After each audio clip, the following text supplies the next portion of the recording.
Picture this. You're staring at an 80,000 euro invoice that's gone unpaid. Salaries are due in a few days, and your phone won't stop buzzing with demands that you can't meet. Is this the end of your business?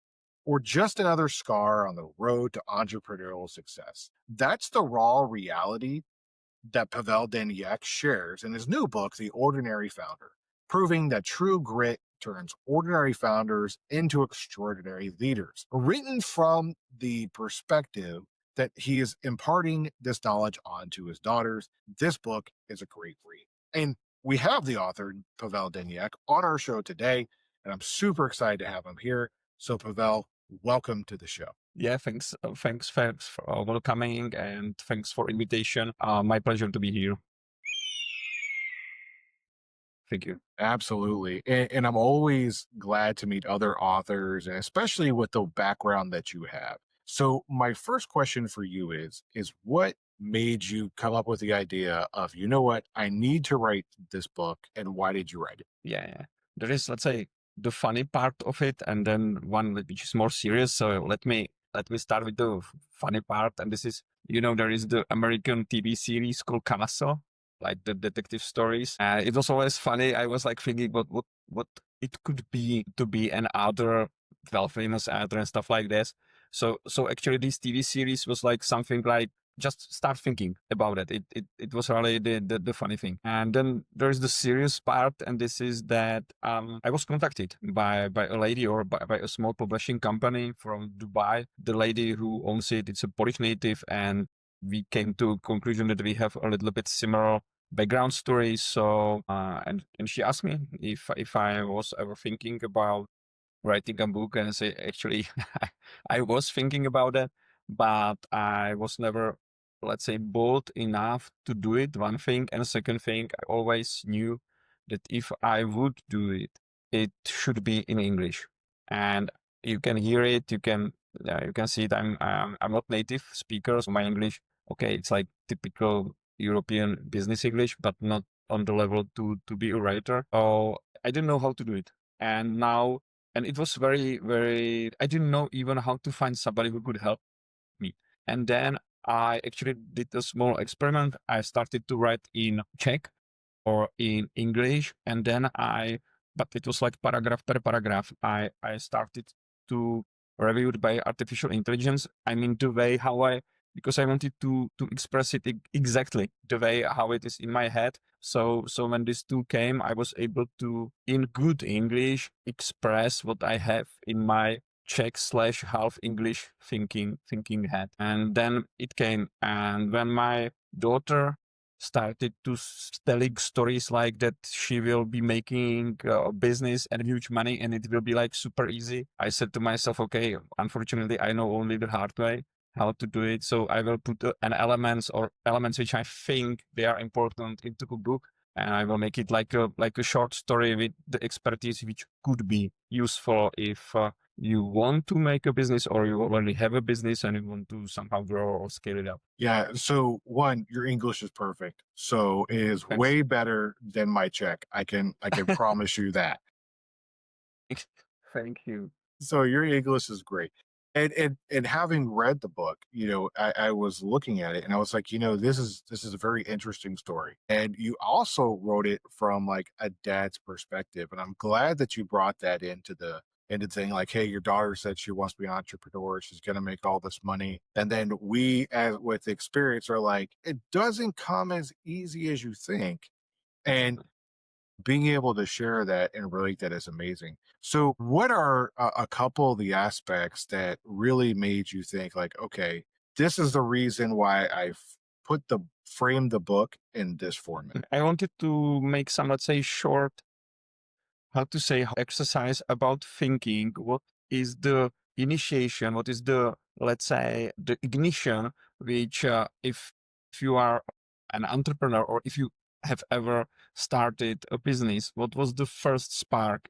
And I found out that with my friends who has or they have already companies, that there were usually some problem or something in their childhood which they had to overcome or somehow face it. And sometimes it looks like the business is something that you want to build something. So this, for example, problematic moment will never happen again, or that you are like stronger, not only, I mean, physically, but that this environment around you is somehow bigger. So this is why I put it also into the book, because I think it has one good aspect, and this is that usually you can think that if there's some problem which you need to overcome in the childhood, you take it as some negative thing or just something you want to avoid. But if it didn't happen, then you would not do the things which you are doing in the adulthood. So this is the thing which I wanted to put into the book, and I also wanted to make, let's say, how to say it, a statement or appraisal, how actually my dad, when he was before his, because he suffered a stroke when he was 35, how actually good he was before he suffered this stroke, and how many, I mean, that time very big problems he overcame, because you know, it was in the 90s in Czech Republic, and we ended up the era of communism. So everything was like head over heels, and like a wild west a little bit. So yeah, so this is a point which I started, like, that to start a business is not like a lighting coming out of the sky. It's something which sometimes can have some root deep in your family, or deep somewhere in your child. See, you bring up a really good point about how, you went back to the point of where, your dad had a stroke. He was 35, we're talking, Czech 1990s, coming out of communism. So how did that formulate your adulthood when that shift happened? And you're like, you know what? You had the communism and now you have like the capitalism coming into effect. How did that help and influence your future? This could be maybe interesting for me. It's something which is very normal, because me and all my guys in and all around me, we went through it together. But now, now maybe it could be interesting. Imagine that I was like 8 years old, and imagine that you are going to school and everybody is saying like comrade, and comrade teacher and stuff like that. It's one day, and you come in 1 week and everybody says like, don't say that, it's now you have to say Mrs. Teacher and Mr. Teacher. I remember that, right? And all the typically, these symbols of communism are out of the walls, and now there is something like USA and stuff like this, and freedom, and I say, okay, what is it? For me, maybe it was interesting that, everything is possible and everything can change, like, that things happen not because they are planned or they are like linear, but it is something which can change anytime, and you should be prepared, and you should work with it, because this is the only way you do, what you can do. No, absolutely. And, I call those like black swan events, events that nobody think is coming, nobody can really plan for, whether they're good or they're negative, right? Those events just happen. So in your book, you talk about the referring to things as I as individual Yeah, yeah, and yeah. switching it over to we, the I see. collective mentality. So when did you come up to the realization of, okay, we have to get this we mentality in there? Yeah, yeah. So as always, I didn't come to that like the soft way or the good way. I came to that because I had to. And there were like at least two moments. And first is that when you are alone as a, for example, freelancer, or let's say solo entrepreneur, you can do whatever you want and the way you want. And then when you have a team around you, you can start very easily as like something like a tyrant or something like dictator. I always did it like this. You should have done this. How it is possible that you did it this way? It's hardly normal and stuff like this. And you can turn very easy and very fast into somebody who is, I mean, not like a positive guy or in perception of the people around you. This is one thing. And I mean, I think definitely, at least I started to be like this. And the second point is that if you do it like this, then you are coming very fast and very easy to exhaustion. And this was also my way because I wanted to knew everything and be everywhere and make the main decisions. There is only a limited time during the day which you can devote to that. So yeah, I hit the wall, and it was just time to think about yourself, myself, and change. And the other thing is that if you want to scale it up, how to say? At first, I wanted to make myself successful, and at the end of the day, the way is that you have to make the other people successful if you want to make really something which can be called a business and something which I think could be called successful. Yeah, no, that's a really great point that you make about, you're going to hit a wall if you try to do it all yourself. If you're too like draconian about it, you're going to drive people away, and you got to delegate, which is incredibly important. Mm. Now, when you have that mentality, and the reason why I asked it this way is because, we were just talking about pre 1990, that mentality and that way of thinking. Then you had the liberation, the freedom to kind of do whatever. How do those two ideologies kind of come together in the business world? Yeah, yeah. We are sometimes speaking about that in the pub with my friends who also do business, and we came to a thing that, and this is for I mean this is for Czech Republic, but I think we can say this is typical for the Central Europe or the Eastern Europe, and this is that it was typical for 40 years not to put your head too much above the water. And if you do it, then you are somebody who wants to gain something out of the other people, like negative feeling. If you are too successful, then it's definitely somehow done like shady or gray area or something like that. Because it was in the communism. If you are successful, very often you were like somehow like related to the Communist Party or something like that, or you had some friends somewhere. Yeah.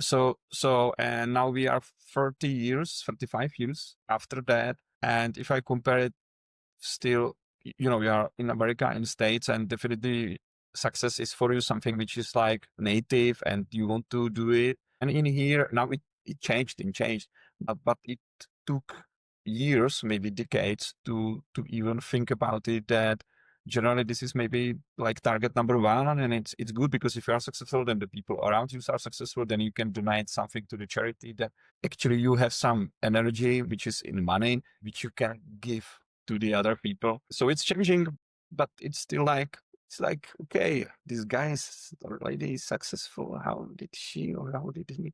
Sometimes I feel it, but it's going away. It's going away. Yeah, no, because that's a huge mentality shift.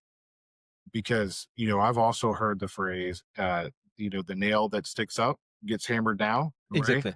And so that when you have that as a part of your culture, and then you completely remove that, and then there's still that stigma that's there. What was the most difficult thing for you as a parent to try to unchange or to kind of keep the same in your own children? Yeah, it's a good point.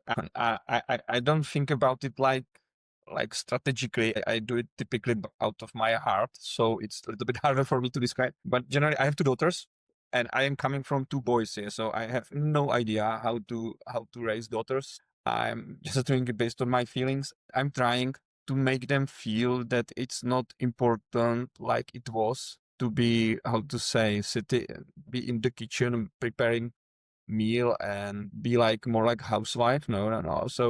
So be like to feel good, achieve what you want to achieve, not by the price that if you are achieving something, somebody suffers by that. And just let's say go ahead, and at the same time, let's say be good to the people who are working around you on the way. So it's easy to say. It's maybe harder to do it, but they play volleyball. They do sport in athletics. So it's a good point that the sport will take care of it a little bit for you if you have good trainers. So and we have still good trainers. So I go this way. Yeah, no, sports are incredibly important, I believe, as well as a dad in kids' development. as well as, instilling competition. It's healthy.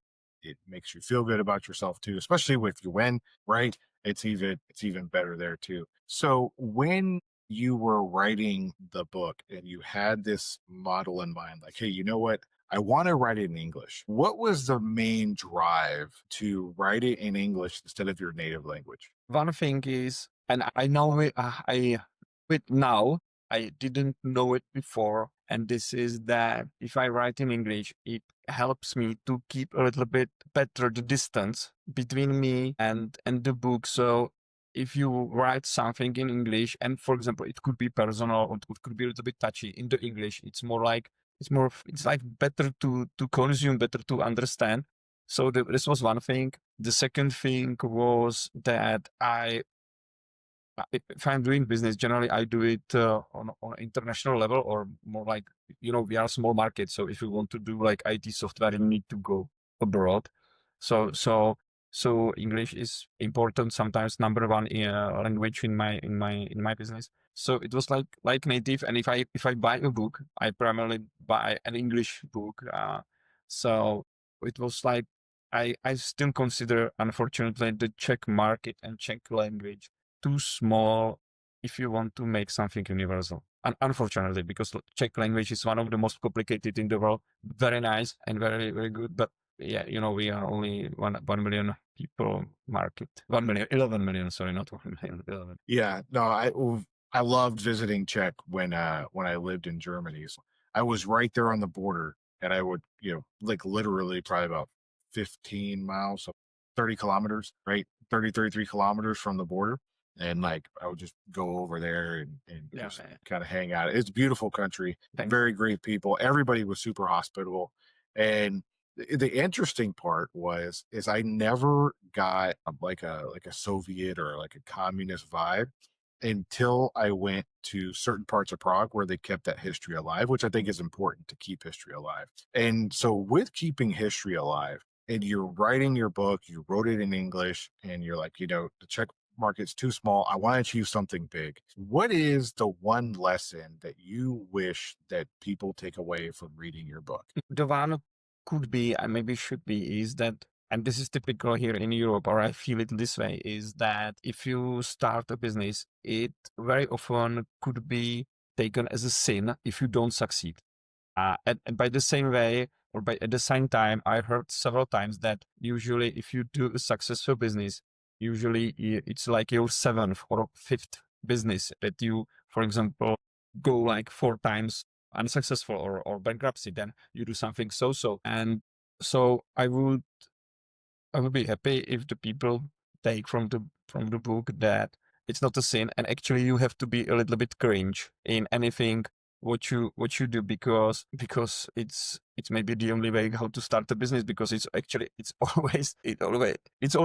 always doesn't make sense to start a business for some reason, and one day you have to say, okay, never mind, go ahead. No, absolutely. Getting that takeaway that it's okay to fail as long as you're failing forward, because Yeah.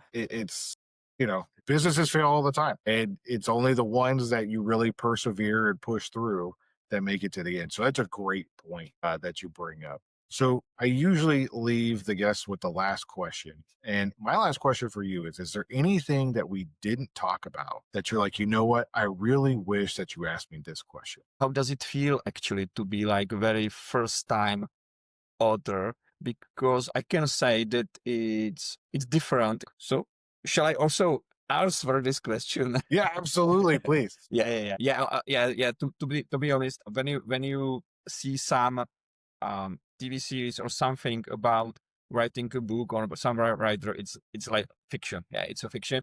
Second thing is that it's remarkably far ahead the industry itself, the publishing industry, that I expected. It's really it's like big industry. So you need to get marketing and selling rules which are important in that industry, which I didn't know. I am getting to know right now. And then I was also impressed, like how many people around authorship and around publishing, they have their own industry around it. I didn't know there is like book influencers. So they immediately start asking you if if you want help. Definitely, everybody wants help, but it's interesting. Like it's already running, and you need to understand the rules and basics of this environment if you want to be an author. And this is also why, when I was thinking, I hope this is not my last book. Maybe yes, maybe no. But this is why I primarily was thinking when I was writing the book to address it to my daughters, because I was not like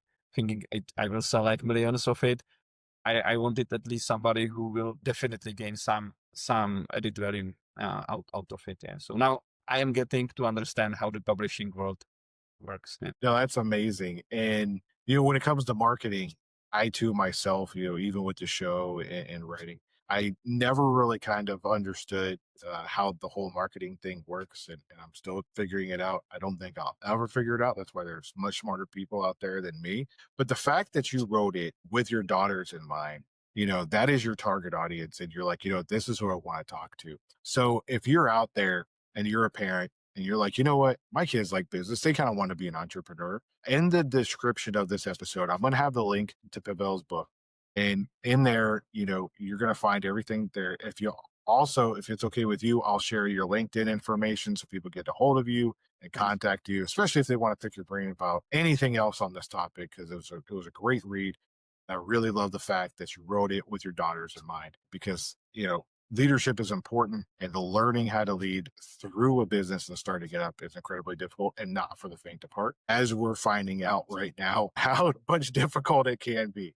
So thank Exactly. you so much Thank you. for Thank you very much. everything and being on the show. I really appreciate it. If there's anything else I could do for you, always just let me know. Yeah, my pleasure. And thank you. Thank you very much once again.